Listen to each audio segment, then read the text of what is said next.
Ognanandasya Gyanandana Shalakaya Chakshurunmilitam Yena Tasmai Shri Gurave Namaha Shri Chaitanya Bhishtam Stapitam Yena Bhutale Saram Rupa Kadamayam Dadati Svapadantiyam Vandeham Shri Guru Shri Yuta Padamalam Shri Gurun Vaishnavanscha Shri Ragam Sarvajatam Sahagana Raghunatam Tam Sajivam Sadvaitam Savadutam Parijana Sahitam Krishna Chaitanya Devam Shri Radha Krishna Padam Sahagana Lalita Shri Vishakam Hey Krishna Karuna Sindhu Dinabandhu Jagatpate Gopesha Gopika Kanta Radha Kanta Namostute Taptakanchana Gaurangi Radhe Vrindavaneshwari Vrishabhanusute Devi Pranamami Hari Priye Vanchakalpatrubhyascha kripa sindhubhya eva cha patitanam pavanebhyo vaishnavebhyo namo namaha Shri Krishna Chaitanya Prabhu Nityananda Shri Advaita Gadadhara Shri Rasari Gaura Bhakta Vrinda Hare Krishna, Krishna Krishna, Hare Hare, Hare Rama, Rama Rama, Hare Hare. Om Namo Bhagavate Vasudevaya. Om Namo Bhagavate Vasudevaya. Om Namo Bhagavate Vasudevaya. Om Namo Bhagavate Vasudevaya.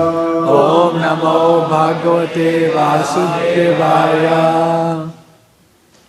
So tonight we're going to read from Bhagavad Gita as it is, translations and commentaries by His Divine Grace A.C. Bhaktivinoda Swami Prabhupada, founder of the International Society for Krishna Consciousness. And tonight I'd like to look at one verse, chapter 10, text number 9.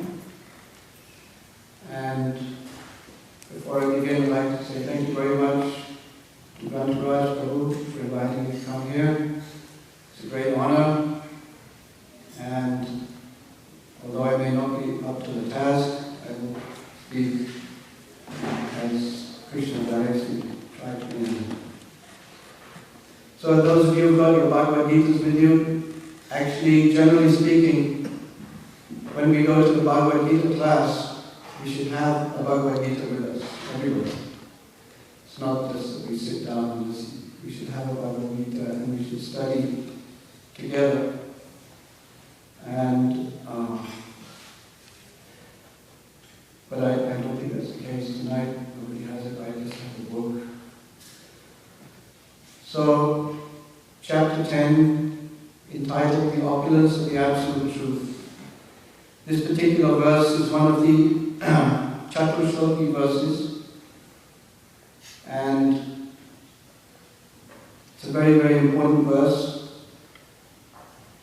It's particularly inspiring to come to New Jagannath Puri Dham and speak on Bhagavad Gita, because this is a very holy place. Srila Prabhupada came here. He established the deities, he installed the deities here.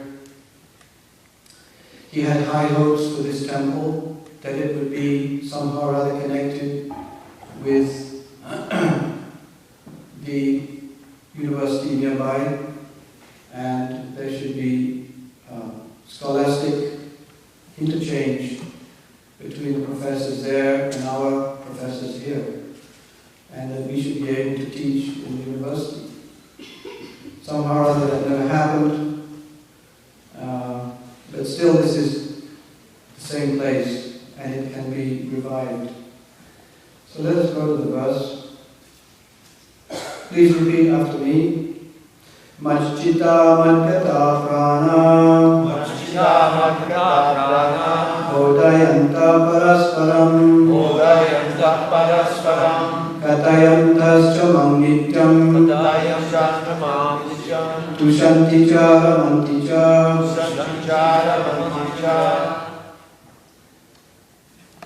Word for word. Majjita. Their minds fully engaged in me. Their minds fully engaged in me. Madgata Prana. Their lives devoted to me. Their lives devoted to me. Bodhayanta. Preaching. Parasparam. Among themselves. Katayanta. Talking. Cha. Also. Mam. About me. Nityam. Perpetually. Dushanti. Become pleased. Cha. Also. Ramanti. Enjoy transcendental bliss. Cha. Also. Translation. The thoughts of my pure devotees dwell in me, their lives are fully devoted to my service, and they derive great satisfaction and bliss from always enlightening one another and conversing about me.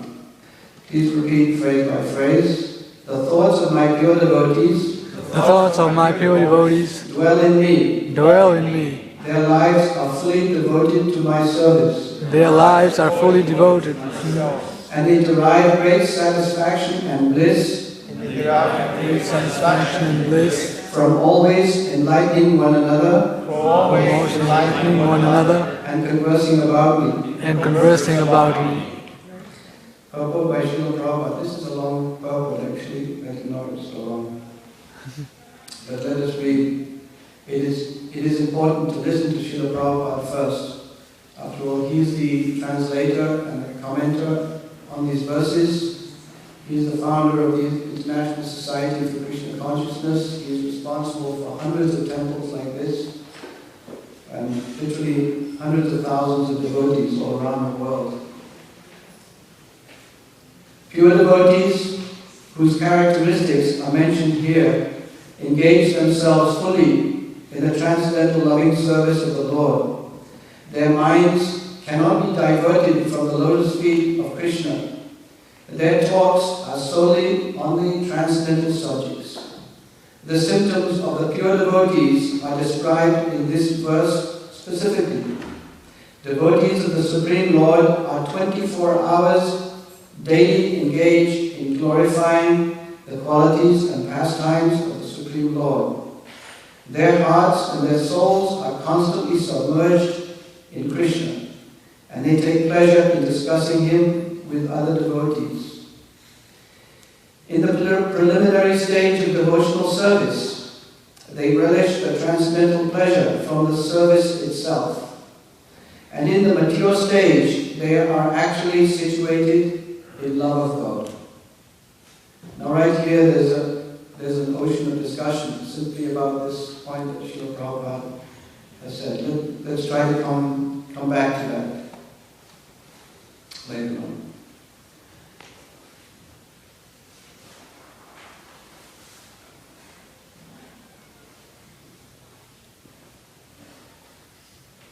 Once situated in that transcendental position, they can relish the highest perfection which is exhibited by the Lord in his abode. Lord Chaitanya likens transcendental devotional service to the sowing of a seed in the heart of the living entity. There are innumerable living entities traveling throughout the different planets of the universe, and out of them there are a few who are fortunate enough to meet a pure devotee and get the chance to understand devotional service. This devotional service is just like a seed, and if it is sown in the heart of a living entity, and if he goes on hearing and chanting Hare Krishna, Krishna Krishna, Hare Hare, Hare Ram, Ram Ram, Hare Hare, that seed fructifies, just as the seed of a tree fructifies with regular watering. The spiritual plant of devotional service gradually grows and grows until it penetrates the covering of the material universe and enters into the Brahmajyoti effulgence of the spiritual sky. In the spiritual sky also, that plant grows more and more until it reaches the highest planet, which is called Goloka Vrindavan, the supreme planet of Krishna. Ultimately, the plant takes shelter under the lotus feet of Krishna and rests there. Gradually, as a plant grows fruits and flowers, that plant of devotional service also produces fruits, and the watering process in the form of chanting and hearing goes on. This plant of devotional service is fully described in the Chaitanya Charitamrita Madhya Lila, chapter 19. It is explained that when the complete plant takes shelter under the lotus feet of the Supreme Lord, one becomes fully absorbed in love of God. Then he cannot live even for a moment without being in contact with the Supreme Lord, just as a fish cannot live without water. In such a state, the devotee actually attains transcendental qualities in contact with the Supreme Lord. The Srimad Bhagavatam is also full of such narrations about the relationship between the Supreme Lord and his devotees. Therefore, the Srimad Bhagavatam is very dear to the devotees, as stated in the Bhagavatam itself, Canto number 12, chapter 13, text number 18. Srimad Bhagavatam Puranam Avalam Yad Vaishnavanam Priyam. In this purport, Srila Prabhupada sums up the whole process of the purpose of spiritual life and religion in general. That is, that the living entity, which means you and me, we should somehow or other meet a pure devotee of the Lord and surrender to Him, and He will teach us the science of devotional service, and we will gradually be engaged in devotional service. Gradually that service will change from simply performing activities for the service of the Lord, and the pleasure will also change from performing the service to it will crystallize into actual love of God. There will be the motive of the service will no longer be that this is my regular duty that I have to perform, but I will do this service out of love of God. And that love will grow and grow until it becomes pure, it becomes spontaneous, automatic, it becomes overwhelming. And the devotee is immersed in love of God. In such a state, he can attain the spiritual world and go back to live with Krishna as one of his eternal associates. This is what Krishna wants. Krishna is the supreme enjoyer, Parama Purusha. We are not Parama Purusha. This is our problem. We have come here to this material world being attracted by the material energy. We have chosen to enjoy the material energy rather than to enjoy the association of Krishna. We have come from that spiritual world. We have fallen somehow or other. Nobody knows quite how. But the fact of the matter is, we have become engrossed in enjoying this material world. And we have forgotten our real home. But Krishna is calling, and He keeps coming Himself, age after age. And He keeps sending His pure devotees who work on His behalf. And they carry the same message. Just like Srila Prabhupada came to this material world. And at a great age of 70 years or more, he came to this so-called great country of the United States of America. His idea was that whatever happens in America happens all over the world. And so he came here to implant this message of Krishna consciousness, giving this opportunity to achieve pure love of God in this lifetime and go home back to Godhead. And he came out successful. Srila Prabhupada wrote so many books. in a few short years. Srimad Bhagavatam, 9, 10, 11, 12 volumes. The Chaitanya Charitamrita, I think 17 volumes. These are big books. You can't write a big book like that even in 1 year. Even the professional writers cannot write such books. They take them at least 2 years to write a book, to get it edited, to get it published, to get it marketed. 2 years. But Prabhupada was producing 8 of these books every year, 8 or 9 of these books. Because he was so much in love with Krishna, he couldn't think of anything but how to implant this mission of Krishna consciousness here in this material world.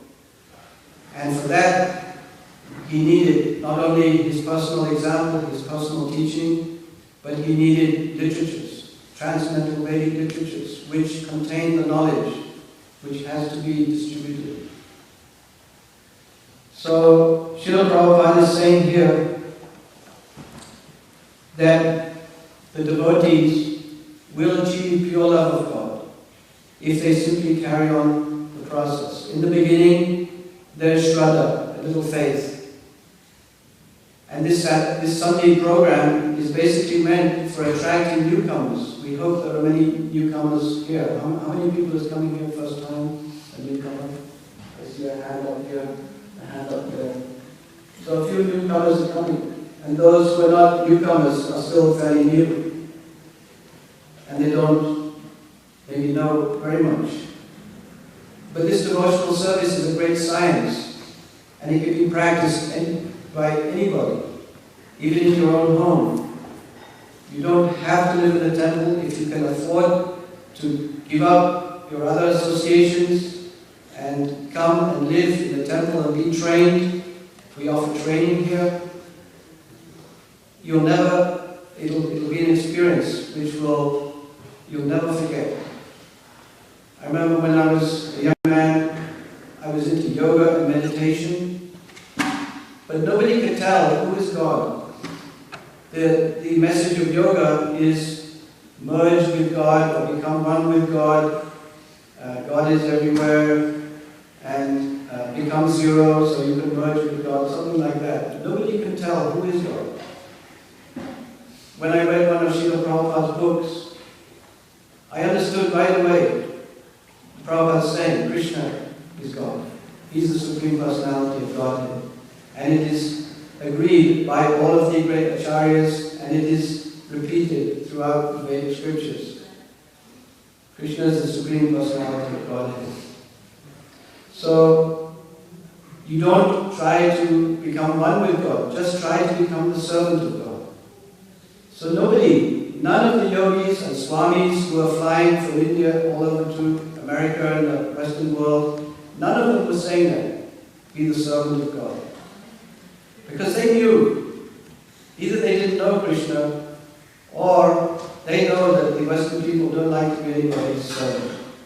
They think themselves the masters of the world. So but Prabhupada's mission was bold. He was teaching people to just become the servant of God. And he established a temple like this one, many places all over the world, where people can come and simply serve Krishna. So this service to Krishna is so important. Krishna is our Supreme Lord. We are not the Lords. Krishna is the Supreme Enjoyer. Somehow or other we have come to enjoy this material energy. This material energy is only realized or understood through the senses. Each one of us sitting here has a material body. And in this body we have senses by which we know the material world. We see, we hear, we touch, we feel, we smell, we taste. And these senses are also accompanied by other functions in the body with which we manipulate this material energy. And so using the material body of our various senses, what we call the Jnanendriya senses, the knowledge acquiring senses, and the active senses, the karmendriyas. The combination of these two, the karmendriyas and the gnanendriyas, we interact in this material world. This is the way we live in the material atmosphere. There is nothing else. There is no other way to understand or interact with the material world. And this constitutes the sum total of our happiness, which we derive from our senses. We want to see something nice, we want to hear something nice, we want to taste something nice, like this. We want to have so much material pleasure. So all of our material life is composed only of this process of trying to get sense gratification, material sense gratification. Spiritual knowledge does not just pop out of a television screen, or it's not, you can't purchase it in a store and say, oh, I got some spiritual stuff here. Spiritual pleasure has to be earned, and it is earned by surrendering to a pure devotee. We are so fortunate that we've had the association of Srila Prabhupada, one such pure devotee who can give us transcendental knowledge of Krishna and can give us pure devotional service. And he can teach us the way out of this addiction to sense enjoyment. So the way to get out of this addiction to sense enjoyment is to chant the holy name. To chant in the association with the devotees, to engage in devotional service, to take Krishna's prasadam, the foodstuffs which have been offered with love to Krishna and which are returned by him to the devotees. And in this way we become purified. Our senses actually become purified. It is said that in a desert there is such a thing as a mirage, where an animal who's thirsty, he thinks that mirage, it looks like water. And he thinks there's a great lake of water. So he goes running towards that lake. But he dies in the process of running because there is no lake. That mirage just keeps going away from him and away from him. And he keeps running and running. And then he dies. He becomes exhausted. So that is the material energy. Our senses are not purified. So we cannot see Krishna anywhere. People come into the temple and they say, show me God. Where is God? They demand like this. But, as Prabhupada used to say, what is the power of your eyes to see? If these lights go out, if there's a power shortage and the lights go out, none of us can see anything. We'll be in total darkness. So the eyes are useless. You cannot see God. So first of all, if you want to know about God, first you have to hear. So the ears are better senses for understanding God than the eyes. Of course, we are so fortunate, Srila Prabhupada instituted the deity worship, and we are able to see the forms of the Lord on the altar. This is a great privilege, that we can walk in here and we can bow down before the deities of the Lord, deity forms of the Lord. These deity forms are not simply metal or brass or marble, any of these material elements. These deity forms are not those things. They're not material elements. They're actually alive.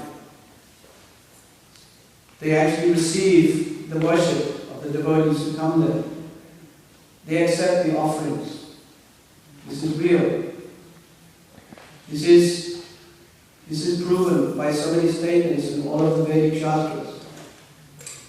So we can perform devotional service to the deities in the temple by chanting and hearing and talking about Krishna. And they accept that service. And the devotees become blessed. We have so many lifetimes of sinful activity. And it takes time. We should be patient. It's not immediately that it happens. You wake up one morning, then you're totally in love with Krishna. It happens by degrees. Prabhupada used to give the example, just like a young girl, she gets married. So she's got a new husband and she's very anxious to get a child. So she's thinking, when will I get the child? When will I get the child? But all of the arrangement necessary to get the child is there. So the child will come. She simply has to wait. And she'll have a beautiful child. Same way the devotees, we have to be patient in our devotional service. And sooner or later, we'll reach that stage, as mentioned here in the purport by Srila Prabhupada.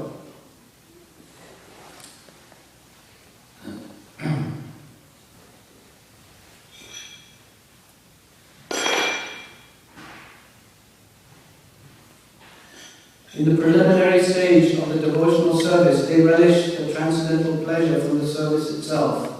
And in the mature stage, they are actually situated in love of God. Once situated in that transcendental position, they can relish the highest perfection which is exhibited by the Lord in His abode. Lord Chaitanya likens transcendental devotional service to the sowing of a seed in the heart of the living entity. So this is what is going on in the life of the devotee. Having once surrendered to the spiritual master and becoming a disciple, he is chanting Hare Krishna Mahamantra regularly, 16 rounds a day, concentrating on every syllable as he chants, and knowing that the Mahamantra, Hare Krishna, Krishna Krishna, Hare Hare, Hare Ram, Ram Ram, Hare Hare. It is non-different from Krishna. Not only non-different, it is Krishna. So we have Krishna in the sound vibration. So if we become attached to this chanting, and we will become attached, because Krishna will give us transcendental vision. He'll give us that vision to see Him everywhere. Whereas the non-devotee who stumbles into the temple wants to see Krishna but cannot see anything. Even if he looks at the deities, he said it means nothing to him. We show him God. God is standing there on the altar. We show him. But he doesn't understand this is God. How that a material form can also be God. But the devotee knows this is God. These deities here are so special. If you stand in front of Gornitai, you will feel that you are in Navadvip. It's just the mood is there.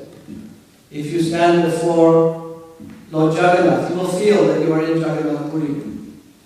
And if you stand before Radha Gokulananda, you will feel that now I am in Vrindavan. These deities are so powerful. But if we have stubbornness, if we enjoy or we prefer our sinful activities, and we are critical, we won't experience this bliss. So, seeing Krishna is not just a matter of being in the temple also. The devotee who has become purified, his senses are purified, he's no longer interested in sense gratification. He dedicates his senses, his mind and senses to the Lord. Such a devotee can see Krishna everywhere. So this is actually the advanced stage of Krishna consciousness. He sees Krishna in every living entity. And factually, there is Krishna in everyone. It's not just seeing like make-believe. It's not a make-believe. It is real. Every living entity, every moving thing, every living being, there is a jivatma. There is a little spark of spiritual energy there, conscious energy. That living entity has to transmigrate through so many species of life until ultimately he can come to the human platform. So all of us sitting here are in that fortunate stage. This human form of life is so rare. It is so rare. It is described in scriptures that it is rare, just as if in the middle of the Pacific Ocean there is a log of wood. And in that log of wood there is a small hole where the knot of the wood has come out, and there's a hole in that wood. And also in that Pacific Ocean there's a turtle, and he's coming up for air. So he wants to breathe. And as he comes up for air, his head happens to come through the hole in that piece of wood in the middle of the Pacific Ocean. So imagine the chance of that happening. It is so rare. But that is the rate of likelihood that the living entity can get a human body. So rare. So having got this human body, why should we spoil our life with this sense gratification? Let us give it up and dedicate our life to Krishna. Therefore, this verse is so important because it explains the activities of the devotees. The thoughts of my devotees, my pure devotees, dwell in me. Their lives are fully devoted to my service, and they derive great satisfaction and bliss from always enlightening one another and conversing about me. So this verse, which is in Bhagavad Gita, it is one of the Chaturshloki verses, that is to say, one of the 4 key verses, which sum up all of the subject matter of Bhagavad Gita. And if you think about it, Srila Prabhupada is so kind, being the pure devotee of the Lord. He has established these centers of Krishna consciousness where you can go and practice this Machchita Mangata Prana, Bodhayanta Parasparam, Katayanta Sumamnita, Tushanti Charamanti Cha. You can practice this, you can experience this in each one of these centers. And having experienced it, you can take this message out into the material world. You can go anywhere. Srila Prabhupada, he advised his disciples. There's always some difficulty when there's a group of people, how to organize, how to satisfy everybody. Sometimes people get dissatisfied. How can we all live in the temple if sometimes one or two of us is dissatisfied? So Prabhupada said, go out, open your own temple. He gave this message. Open a center. And one of the ladies put up her hand, Prabhupada, what about us? He said, you also go out, open a center. If you have got Krishna consciousness, you can give it to others. And you can open a center. So we can open as many temples. So many temples have been opened. And we can continue every town and village. Chaitanya Mahaprabhu said that in every town and village, Pritiviti Achiyati Nagaradi Gram Sarva Chapachar Hoibi Morana. In every town and village all over the world, my name will be heard. Means the name of Krishna. So we want every town and village to have a center. That is actually a fact. Big town, you can have several centers. So there's no restriction, there's no trouble in finding opportunities to serve Krishna. It's unlimited. So we should cooperate with each other, practice this chanting of Hare Krishna, come here to the temple, glorify the Lord, bow down, offer obeisances, take prasadam, and try to support the temple also. We all have some asset we can give, something little we can give to the temple. Doesn't have to be much. Even if you could just sweep the floor and wash the pots, that's a great service. There is many great devotees have been created in the kitchen, simply by washing pots and helping to make the chapatis and sweep the floor. Many people became devotees like that. So it's late, prasadam time, I won't go on. If anybody has any questions, I'd like to leave it here. This is an unlimited verse, unlimited purport, and I don't want to take your limited time and mine. So any question, anybody raise their hand? Yes, I see a hand up there. Sorry, Prabhu? What was that verse? What is the number of the verse? It is chapter 10, verse 9. 10:9, yes. And it's worth reading the verse before and then 2 verses that come after it also. Then you get 4 verses altogether. But this one is especially applicable to the lifestyle of the devotees. That we should spend more time talking about Krishna, enlightening each other, and becoming ecstatic by listening to stories of Krishna. This is our main business.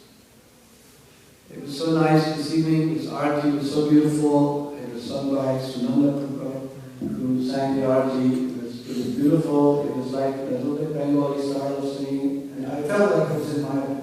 I really felt like it was my home. It was really good.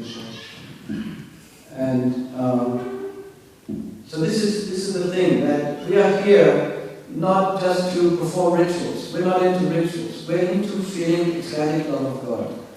This is what we want to experience. And if you're not experiencing, just be patient. Krishna will come. Your turn is waiting.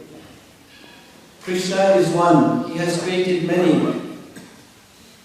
unlimited numbers of souls who are meant for giving him pleasure. So he wants us to come home back to Godhead.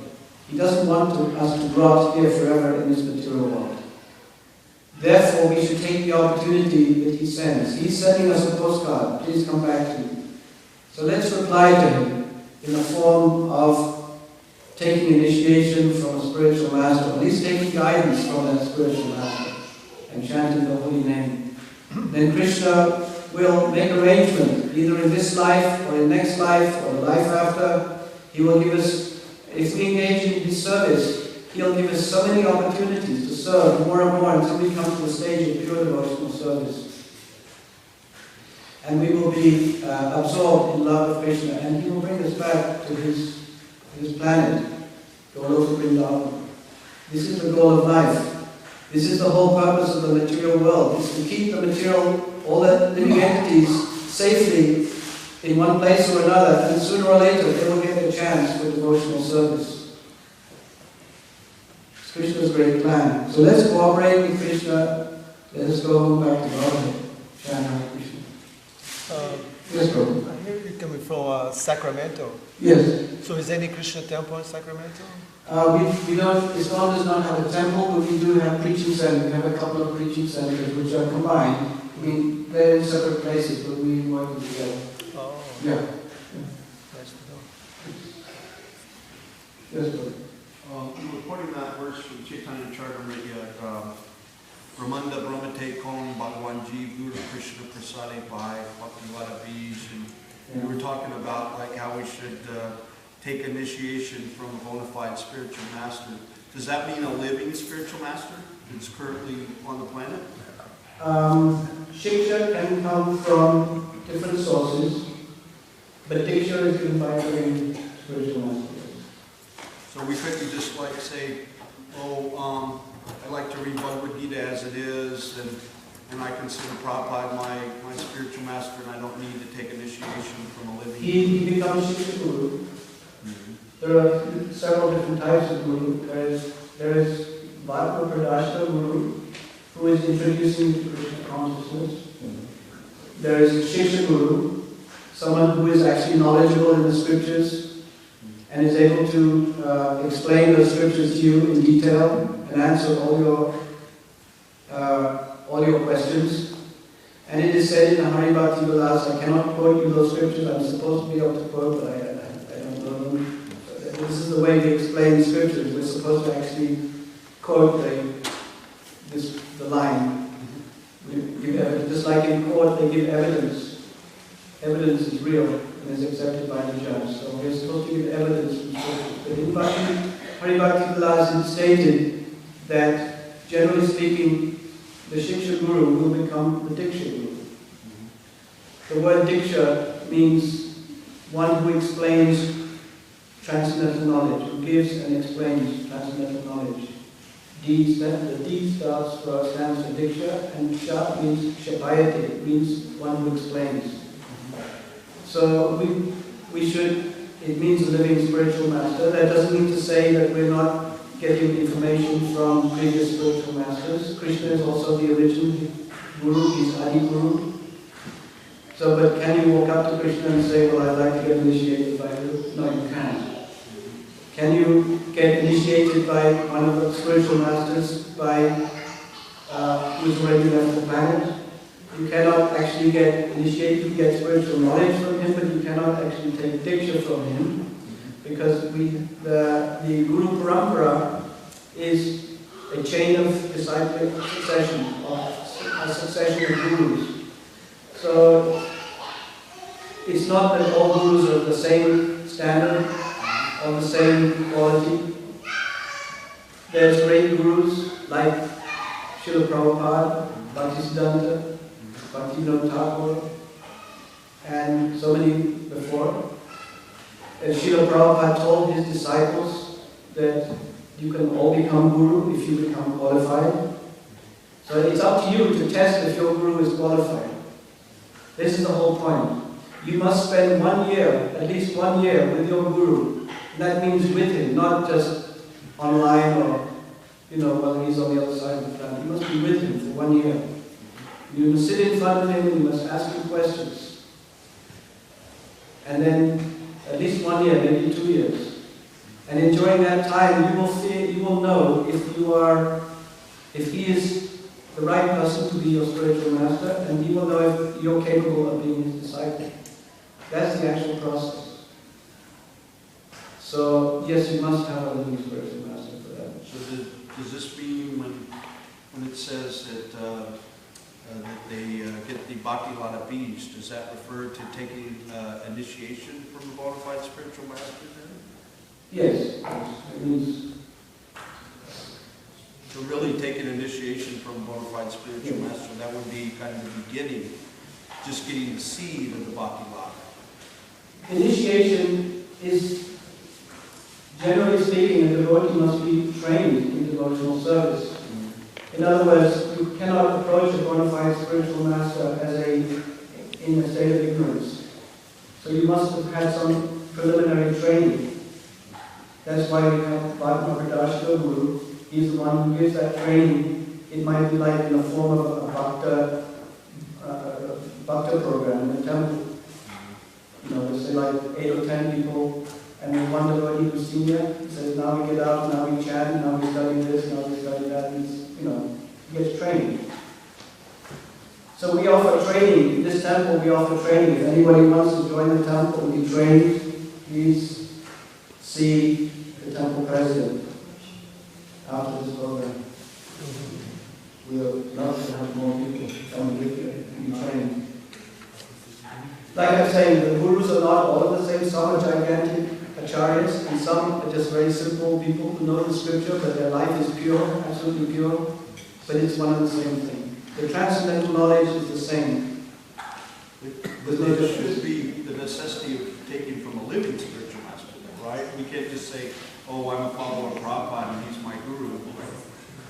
You can say Prabhupada is your guru in a general sense, just like Krishna is my God, and I like to read Prabhupada books. Generally, in Iskon today, we read Prabhupada books. We don't ask those who are initiating to write scriptures like this, but we study Prabhupada books. That person who initiates must be a perfect representative of Prabhupada. He must be free from all sinful activity. He must be free from all kind of lust and greed. Na dhanam, na janam, na sundarim, kavitam var, kavadisha kamane, nama jamani jamanishkari, bhavata, bhakti, lahati, completely free from all of these material contaminations. And that is what you have to test. If you want to take initiative, it's up to you to test your guru. It specifically said, we never tested Prabhupada because he was self-effulgent, right? We knew he was perfect, but we didn't need to test it. But in this day and age, we need to test. But it should be a living guru. Yes, we must test your guru. And it should be a living guru? Yes, living, breathing, walking, talking. Thank you. I think we should cut off now. I want to say one thing. I want to say one thing. Yes, Because you mentioned in the beginning of your class that Prabhupada's vision for the Berkeley temple was a very academic temple with programs and relationships with professors at UCB. And obviously now that's not really happening, but there was in fact a time when that was quite the circumstance here in Berkeley. And there were college professors from the university who would come to the temple, and one of them even, I've forgotten his name, he was considering in his old age of taking sannyas, and I forgot his name. And there were many professors like that, and they would come to the temple and interact with the devotees, and devotees would go to the campus and give lectures and classes in their classrooms and in other situations. So it was quite active at a certain time, but for whatever reasons it's diminished. We'll bring it back. There's still, so long as the university is there, and so long as the temple is still here in good shape, that opportunity, I'm sure, will always be there. Prabhupada's mercy is there. He wanted it. It can't happen again in the future. So, we don't. Sometimes there are reverses, but then there could be.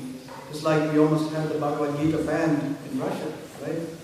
Everybody was like biting their nails, and all of a sudden it got kicked out. And Bhagavad Gita is okay. So, if we pray that situation can come, we need that quality of devotee also, those who are more intellectually gifted, to be able to take on that program. That's why Prabhupada said, I want you to preach to the intelligent class. The first devotees were not so well educated, but we need educated devotees. We need everybody. Everybody should have a fair chance, but especially educated devotees can do that big preaching in colleges and universities. Okay, any other questions? Hare Krishna. Thank you very much. Thank you. Srila Prabhupada ki jai. Bhagavad Gita ki jai. Guru Jagannath Puri Dham ki jai.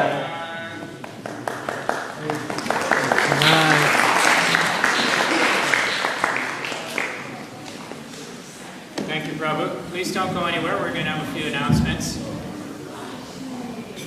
So first of all, I'd like to welcome Nityananda Prabhu to the temple. Those of you who don't know him, you can raise your hand now, Prabhu. Hare Krishna. Nityananda.